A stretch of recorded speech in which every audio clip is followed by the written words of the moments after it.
welcome back to my channel Knowledge at Your Doorstep. Today I am going to explain a chapter which is for class 4 taken from book Marigold. Name of the chapter is The Giving Tree and I am going to explain it in Hindi. So let's begin. The Giving Tree मतलब देने वाला पेड़। वैसे तो आपको पता होगा बच्चों कि ट्री हमारे लिए कितनी यूज़फुल होते हैं। इनसे हमको बहुत कुछ मिलता है, ऑक्सीजन मिलती है, फ्रूट्स मिलता है, टिम्बर मिलता है, घर के लिए फर्नीचर बनाने के लिए वुड मिलता है। तो अब सब कुछ जो मैक्सिमम चीज़ें जो होती हैं वो हमको ट्री से मिलती हैं। तो यहाँ पर भी एक ऐसे ट्री की कहानी है। चलिए पढ़ते हैं। How do you feel when you help someone? आपको कैसा लगता है जब आप किसी की हेल्प करते हैं? How do you feel when you share your things with others? आपको कैसा लगता है जब आप अपनी चीज़ों को दूसरे के संग शेयर करते हैं? Read the play to know how a tree feels when it helps a boy.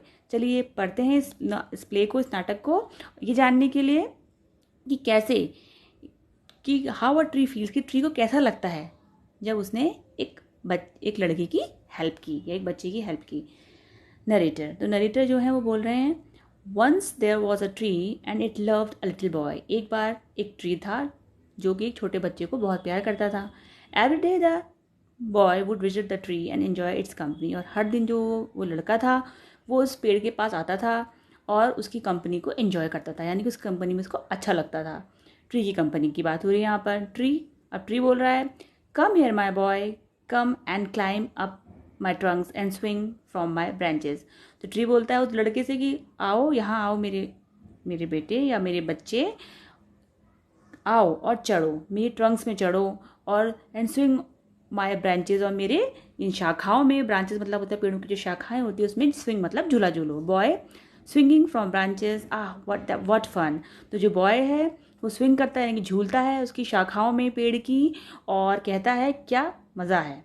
Tree, are you hungry, eat my apples. फिर ट्री बोलता है क्या आप भूखे हो तो मेरा एप्पल खा लो। Boy eating apples, boy apple खाते हुए, हाउ डिलीशियस, कितनी टेस्टी हैं। डिलीशियस मतलब होता है टेस्टी या स्वादिष्ट कह सकते हैं हिंदी में आप। Narrator, when the boy was tired. अब नरेटर बोल रहे हैं कि when the boy was tired he slapped under the tree. जब बॉय थक गया, वो लड़का खेल के और फल खा के मस्ती करने के बाद जब वो थक गया तो वो कहाँ, पेड़ के नीचे सो गया। अंडर द ट्री मतलब पेड़ के नीचे सो गया। The tree was happy to give his shade, और वो पेड़ खुश था उसको अपना शेड यानी कि अपनी छाया देते हुए। पेड़ की छाया होती है ना, तो उसके बाद उसको कहते हैं शेड। तो वो पेड़ खुश था उसको अपनी छाया देते हुए, किसको, उस बच्चे को जो सो रहा था नीचे। बट टाइम वेंट बाय, लेकिन समय वेंट बाय मतलब गुजर गया। And the boy grew older and went away. लेकिन जो लड़का था वो बड़ा हो गया और कहीं और चला गया था, कहीं बाहर बाहर कहीं चला गया था। ठीक है। The tree was often alone after some year. One day the boy came to the tree and the tree was very happy. The tree was often alone, जो पेड़ था वो ऑफन मतलब अक्सर अकेला रहता था। ठीक है। अब क्यों, लड़का तो बड़ा हो गया था, अब वो वहाँ से चला गया था, अब वो वहाँ काम आता था। तो जो पेड़ था वो अक्सर, ऑफन मतलब होता है अक्सर, अकेला रहता था। अलोन मतलब होता है अकेला। आफ्टर सम ईयर्स, कुछ समय बाद, कुछ सालों बाद, एक दिन the boy came to the tree, जो लड़का था वो पेड़ के पास आया। And the tree was very happy, उसको देखकर मतलब the tree was very happy मतलब पेड़ बहुत खुश हो गया था। Tree, come my boy, come and climb up my trunks and swing from my branches. तो ट्री ने उस लड़के से बोला कि आओ मेरे बच्चे, आओ मेरे ऊपर चढ़ो, मेरे ट्रंक्स में चढ़ो और झूला झूलो मेरी शाखाओं पे। द बॉय बोला, I am too big to climb and play. तो उस बॉय ने जवाब दिया, उस बॉय ने रिप्लाई किया कि मैं बहुत बड़ा हो गया हूँ चढ़ने के लिए और खेलने के लिए। I want to buy things and have fun. मुझे चीज़ें खरीदनी है और कुछ मस्ती करनी है। आई वॉन्ट सम मनी, मुझे कुछ पैसा चाहिए। Can you give me some money, क्या तुम मुझे कुछ पैसा दे सकते हो। ट्री ने बोला, I am sorry but I have no money. मुझे माफ़ करना, मेरे पास कोई पैसा नहीं है या पैसा नहीं है। I have only leaves and apples, मेरे पास सिर्फ पत्तियां हैं और एप्पल्स यानी कि सेब है। You can pluck my apples and sell them in the market. तुम मेरे जो एप्पल्स हैं, मेरे सेब को तोड़ सकते हो, प्लक मतलब होता है तोड़ना, और उनको मार्केट में बेच सकते हो। Then you will have money, और इस तरह से हमारे पास पैसा हो जाएगा। फिर नरेटर बोलते हैं, the boy happily plucked the apples and carried them away. तो जो लड़का था उसने खुशी के साथ सारे एप्पल्स को तोड़े और उनको लेके चला गया। ठीक है। The tree was also happy, और पेड़ भी खुश था क्योंकि उसने उस लड़के की हेल्प की थी इसीलिए वो खुश था।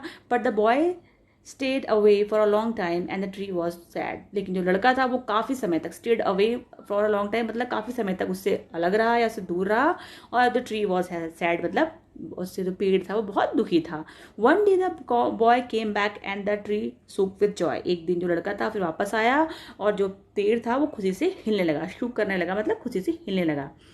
Tree, come boy, come and climb up my trunk, swing from my branches, eat my apples, play in my shade and be happy. तो ट्री ने फिर वही बोला कि आओ मेरे बच्चे, मेरे ऊपर चढ़ो और मेरे trunk, climb up my trunk मतलब मेरे ट्रंक के ऊपर चढ़ो, ब्रांचेस में झूला झूलो यानी कि मेरी शाखाओं में झूलो, एप्पल्स को खाओ, मेरे सेब को खाओ और मेरे शेड में मतलब मेरी छाया पे खेलो और खुश रहो. Boy, I am too busy to climb trees. वो फिर बॉय ने बोला कि मैं बहुत व्यस्त हूँ पेड़ में चढ़ने के लिए, मतलब मैं पेड़ में नहीं चढ़ सकता, मेरे पास बहुत सारे काम हैं. I am getting married and I need a house for my wife and children. मेरी शादी होने वाली है और मुझे क्या चाहिए, घर चाहिए मेरी वाइफ के लिए और मेरे बच्चों के लिए. Can you give me a house. क्या तुम मुझे हाउस दे सकते हो, क्या तुम मुझे घर दे सकते हो. ट्री बोला, I have no house but you can cut off my branches and build a house. मेरे पास तो कोई घर नहीं है लेकिन तुम मेरे ब्रांचेज एंड मेरी शाखाओं को काट सकते हो और अपना घर बना सकते हो. नरेटर, अब नरेटर बोल रहे हैं. So the boy cut off the tree's branches and carried them away to build a house. तो उस बॉय ने, उस लड़के ने क्या किया, उस पेड़ की शाखों को काट लिया और उनको ले गया अपने घर.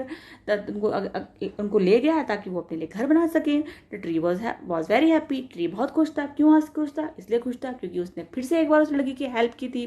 But the boy stayed away for a long time and the tree was sad again. लेकिन वो लड़का फिर से उससे काफ़ी समय तक दूर रहा और जो ट्री था वो बेचारा फिर से दुखी हो गया. And when he came back after some years the tree was so happy that it could hardly speak. और काफ़ी जब and when he came back, he का मतलब यहाँ बॉयज़ है. और जब वो लड़का कुछ सालों बाद या वापस आया तो जो ट्री था वो इतना खुश था कि वो कुछ बोल ही नहीं पाया. मतलब इतना खुश था, खुशी के से कुछ बोल ही नहीं पाया. Now the boy was a young man. अब जो लड़का था एक यंग मैन था. Tree, come boy come, what can I do for you. तो ट्री ने उससे पूछा, आओ बच्चे आओ, बताओ मैं तुम्हारे लिए क्या कर सकता हूँ. What can I do for you का मतलब बताओ मैं आपके लिए क्या कर सकता हूँ. उस यंग मैन ने बोला, I am going on a business trip. मैं जा रहा हूँ एक बिजनेस की यात्रा पे. ठीक है, बिजनेस वाली यात्रा में, बिजनेस रिलेटेड यात्रा में मैं जा रहा हूँ. ट्रिप मतलब होता है यात्रा. I want a boat to take me away. मुझे एक बोट की ज़रूरत है, मुझे एक नाव की ज़रूरत है जो मुझे वहाँ ले जा सके. Can you give me a boat. क्या तुम मुझे एक बोट दे सकते हो. Tree, all I have left this trunk. तो ट्री ने उसका आंसर दिया कि जो मेरे पास बचा है वो तो बस ये ट्रंक बची है मेरी अब, क्योंकि ब्रांचेस फ्रूट्स वगैरह सब तो उसको पहले ही दे चुका था वो, है ना. तो अब उसके पास सिर्फ ट्रंक बची थी. तो बोला मेरे पास जो बीच का हिस्सा होता है ट्री का, उसको ट्रंक कहते हैं. तो cut down my trunk and make a boat. तो मेरे ट्रंक काट लो और उससे अपनी बोट बना लो, उससे अपनी नाव बना लो. Then you can sail away. और उसके बाद तुम सेल करके जा सकते हो, यानी कि तुम आराम से जैसे जो बोट होती है ना पानी के ऊपर सेल करती हुई जाती है, यानी कि तैरती हुई जाती है, उसको कहते हैं सेल. तो तुम सेल करके जा सकते हो. नरेटर, अब नरेटर बोलते हैं, the young man cut the trunk off a tree and sail away in a boat. तो यंग मैन ने उस ट्री की ट्रंक काट ली और सेल करता हुआ चला गया. The tree was left only with the stump. The tree, अब द ट्री के पास क्या बचा था, ट्री का ट्रंक, उसकी ब्रांचेज, उसका फ्रूट, वो सब तो वो बच्चा बचपन से लेकर अभी तक सब ले चुका था. अब उसके बाद जो बचा था वो खाली एक स्टम्प था, यानी कि खाली लकड़ी का एक ठूंठ जैसा बच गया था, क्योंकि बाकी सब तो उसमें ख़त्म हो गया था. ठीक है, ट्री का जो लकड़ी का पोर्शन होता है वो बच गया था थोड़ा सा लास्ट में. ठीक है, बाकी सब तो ट्री वो जो मैन था वो ले आ चुका था. And after long time a young man came back again. अब काफ़ी लंबे समय बाद वो यंग मैन फिर से वापस आया. Now he was an old man but the tree recognised him. अब वो एक बूढ़ा व्यक्ति था लेकिन जो ट्री था, जो पेड़ था, उसने उसको पहचान लिया. रिकॉग्नाइज्ड मतलब होता है पहचानना. ट्री बोला, I am sorry friend but I have nothing left to give you, my apples are gone. फिर वो बोला कि मेरे दोस्त मुझे माफ़ करना क्योंकि मेरे पास अब तुम्हें देने के लिए कुछ भी नहीं है. माई एप्पल्स आर गॉन, और मेरे सेब जो है वो जा चुके हैं, ख़त्म हो चुके हैं. Old man, my teeth are too weak for apple. तो ओल्ड मैन ने बोला कि मेरे टीथ जो है, मेरे दांत हैं वो एप्पल खाने के लिए बहुत कमज़ोर हैं. ठीक है, क्योंकि अब वो बूढ़ा हो गया था ट्री. अब ट्री बोला, my branches are gone, you can not swing on them. मेरी ब्रांचेस यानी मेरी शाखाएं भी अब नहीं हैं, जा चुकी, ख़त्म हो गई हैं, क्योंकि you can not swing on them, अब आप उनमें स्विंग नहीं कर सकते. ओल्ड मैन बोला, I am too old to swing on branches. मैं भी काफ़ी बूढ़ा हो गया हूँ ब्रांचेस यानी कि पेड़ों की शाखाओं में झूलने के लिए। Tree, my trunk is gone, you can not climb, मेरी ट्रंक भी नहीं है मेरे पास, तुम उसमें चढ़ भी नहीं सकते। Old man, I am too tired to climb, मैं बहुत थक चुका हूँ चढ़ने के लिए। आई एम टू टायर्ड मतलब मैं बहुत ज़्यादा थक चुका हूँ, मैं चढ़ भी नहीं सकता। ट्री, आई एम सॉरी, तो ट्री ने एक लंबी सांस भरते हुए बोला कि आई एम सॉरी, मुझे माफ़ कर दो। I wish that I could give you something, मैं चाहता हूँ कि मैं तुम्हें कुछ दे सकता, but I have nothing left, पर मेरे पास तो कुछ नहीं बचा। I am just an old stump, I am sorry, मैं तो सिर्फ एक ओल्ड स्टम्प रह गया हूँ, एक ठूट जैसा रह गया हूँ। आई एम सॉरी, मुझे माफ़ करना। ओल्ड मैन, फिर ओल्ड मैन ने आंसर दिया, डियर ट्री, प्यारे पेड़, यू हैव ऑलवेज गिवन, तुमने हमेशा ही दिया है, but now I don't need much, लेकिन अब मुझे ज़्यादा चीज़ों की ज़रूरत नहीं है। Just a quiet place to sit and rest, मुझे चाहिए शांत जगह जहाँ मैं बैठ सकूँ और रेस्ट कर सकूँ। ट्री हैप्पीली, जो पेड़ था वो बड़े खुशी के साथ well an old stump is good for sitting and resting on, तो फिर बोला एक ओल्ड स्टम्प सबसे अच्छा रहेगा किसके लिए, बैठने के लिए या फिर रेस्ट करने के लिए। Come friend, sit down and rest, आओ मेरे दोस्त, आओ बैठो और नीचे बैठो और आराम करो। नरेटर बोलते हैं द ओल्ड मैन डिड, और ओल्ड मैन ने ऐसा ही किया। कैसा किया, उसके स्टम्प के ऊपर आके बैठ के रेस्ट किया। And the tree was still happy, और जो पेड़ था वो अब भी खुश था। स्टिल मतलब अब तक खुश था, ठीक है, वो जो था तक होता है स्टिल का मतलब। तो and the tree was still happy मतलब जो पेड़ था वो अब तक खुश था। तो इसके न्यू वर्ड्स देख लेते हैं। स्विंग मतलब होता है झूला झूलना, डिलीशियस मतलब होता है टेस्टी स्वादिष्ट, प्लक मतलब तोड़ना, ट्रिप मतलब यात्रा, सेल मतलब जैसे कि बोट सेल करती है, मैंने आपको पहले बताया था, सिप सेल करता है सी में, है ना, तो सेल करना तैरना, उसको हम कहते हैं सेल। स्टम्प मतलब होता है ठूंठ, देखिए नीचे पिक्चर में दिखाया गया है इस ट्री का सारा ब्रांचेस, उसका ट्रंक, उसका सब कुछ खत्म हो चुका है, सिर्फ इतना ही पोर्शन बचा है, ये जो पेड़ का लकड़ी का ये पोर्शन है, इसको कहते हैं हम स्टम्प। और रिकोगनाइज करना मतलब होता है पहचानना। तो ये था मेरा चैप्टर का एक्सप्लेनेशन। प्लीज़ मेरे चैनल को लाइक करें, इसको सब्सक्राइब करना बिल्कुल बिल्कुल ना भूलें, बेल आइकन को नोटिफिकेशन के लिए प्रेस करें। Thank you.